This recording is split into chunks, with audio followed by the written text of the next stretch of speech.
কবরেতে প্রশ্ন সবাইকেই করা হবে, কিন্তু এমন কিছু মানুষ রয়েছে যে মানুষগুলোর কবরে কোনো প্রশ্ন করা হবে না, তার মানে ডিরেক্ট জান্নাত।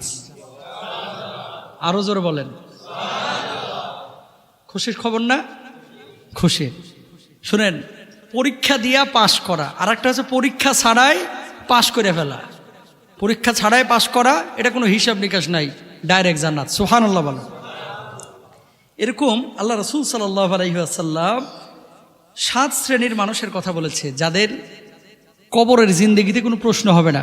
মারা গেছে, দাফন হয়ে গেছে, আল্লাহর পক্ষ থেকে ঘোষণা হয়ে গেছে, ফায়ুনাদি মুনাদিম মিনাস সামা, আকাশ থেকে আহ্বানকারী আল্লাহ বলবে, ওই ফেরেশতারা কি হয়েছে? আমার বান্দার উপরে আমি খুশি আছি, ফাআফরিশু মিনাল জান্নাহ, তার জন্য জান্নাতের বিছানাটি একটু বিছিয়ে দাও। জান্নাতের বিছানা বিছিয়ে দিল। এবার বলতেছে, আল্লাহ জান্নাতের ঘরটার লেগে কত বড় দিমু? আল্লাহ সুবহানাহু ওয়া তাআলা বলবে, ওর দৃষ্টি যত দূর যায় এর জান্নাতের ঘর